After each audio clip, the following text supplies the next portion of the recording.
It would seem at the very least, the public messaging is egregiously inconsistent and at times in contradiction between one agency and another, between one moment and another, and between one press account and another.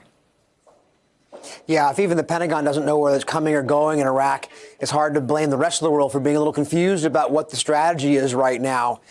You've got a situation where the strike on Soleimani last week was executed with brutal efficiency, and then the aftermath has been anything but clear, anything but consistent. The president says, as you point out, one day he's going to tackle cultural sites. The next, he's backing off in the face of his defense secretary saying, no, can't do that. The explanation of the origins of the attack, whether it was an imminent, meant to be a response to previous attacks or actually trying to forestall an imminent attack, seems to be, kind of muddled there. We haven't gotten a lot of information about that. This is a president who makes his decisions in such an impulsive and seat-of-the-pants kind of way that sometimes it feels like the process doesn't always follow the decisions in a way that helps explain to the public what he wants them to understand. Remember, this is a president who ran for office on the idea he was going to be getting out of these endless wars in the Middle East, and now, of course, we're sending more troops to the region. He has yet to kind of give one of these major speeches that your boss used to give, that President Obama used to give, in which they try to explain their thinking about how America should be handling its role in the Middle East in particular going forward. Instead, you get these sort of quick encounters with reporters in the Oval Office or on the Air Force One or on Twitter without kind of a comprehensive explanation to the public of how he sees the region and what he wants to do there. Peter Baker, I just want to pick up on something you said and push a little harder, because I think it's central to what from the outside looks chaotic, looks haphazard, but from the inside may make perfect sense.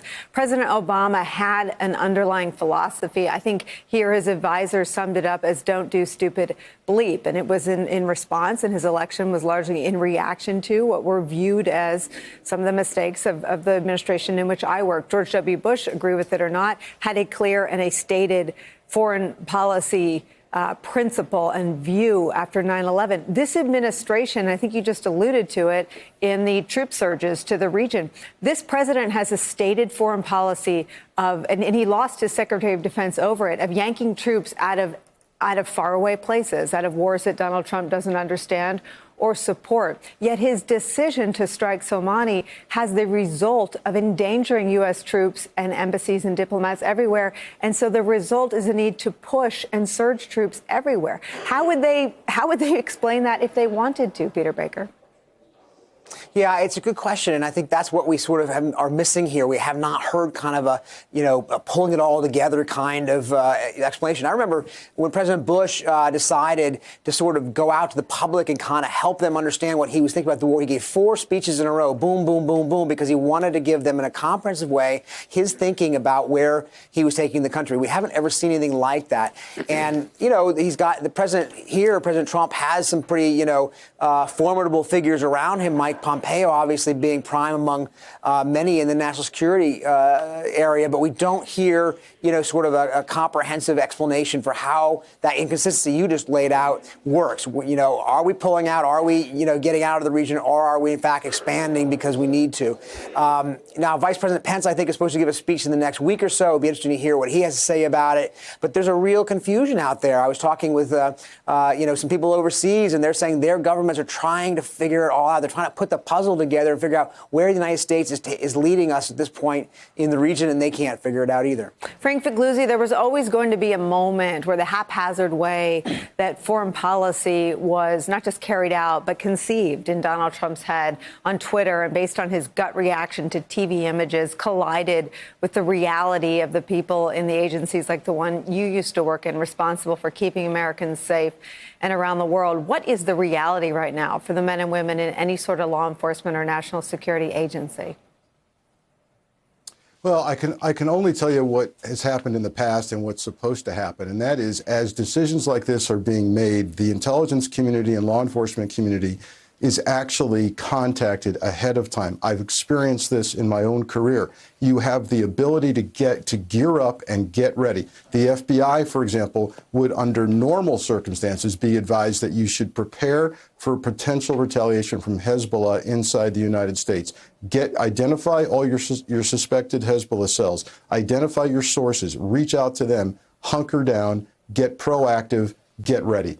There's no indication that any of that happened. In fact, watching this administration try to deal with what is now their most dangerous scenario they've ever faced is kind of like watching a slow motion train wreck. You know that the train's going to crash. You know it's got disaster written all over it. You just don't know how bad it's going to be. And it looks like this train has lost its brakes. It looks like there's no one around this president who can convince him that he's doing something really, really dangerous. And we've lost the hearts and minds of the Iranian people. From my counterintelligence perspective, that's kind of the worst part of this, is that we had them on the ropes. We had the government of Iran in where we wanted them, and now we've come in and injected adrenaline into them, whereby the country is unified against us. It's the opposite of what we should have been doing.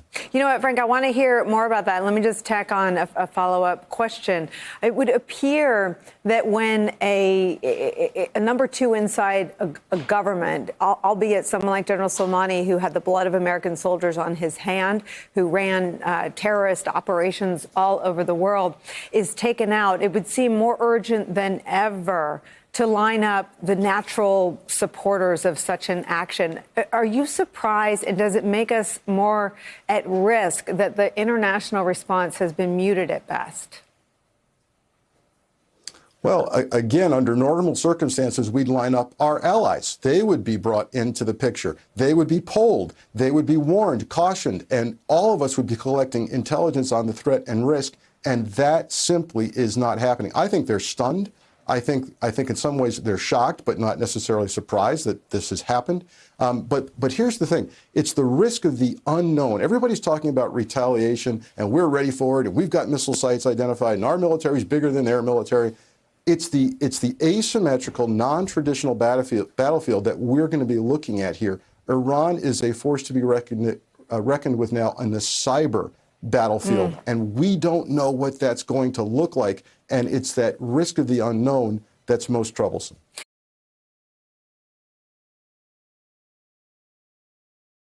Hey there, I'm Chris Hayes from MSNBC. Thanks for watching MSNBC on YouTube. If you want to keep up to date with the videos we're putting out, you can click subscribe just below me, or click over on this list to see lots of other great videos.